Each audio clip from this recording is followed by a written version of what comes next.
in the gospel, I know a lot of pastors that some have big churches, some have small churches, congregation, and the thing about it is it's not who has the biggest church or who has the smallest church. I really believe that a lot of pastors that are called by God, when you do the will of God, the will of God will keep you in a life of not competition, in a life not greed. There's a big balance, you know. Every pastor wants to have a big church. Every pastor wants to have thousands of people, and but not every pastor has thousands of people, and not every pastor has big churches. Not because their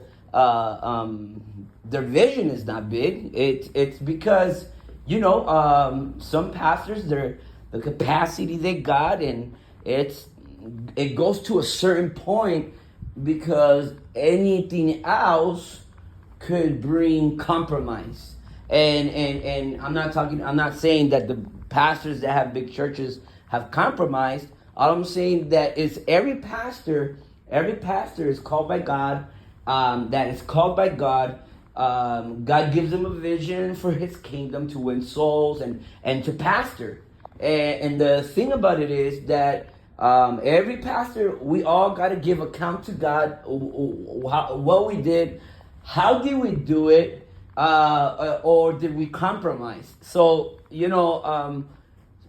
sometimes or every time, should be very careful in building for Christ, and making sure that we don't compromise, because if we compromise, we're gonna be holding account.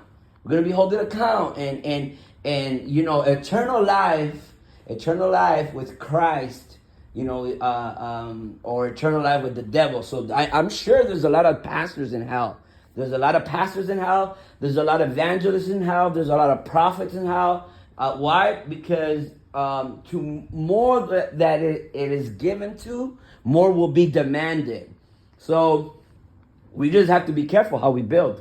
We can't compromise.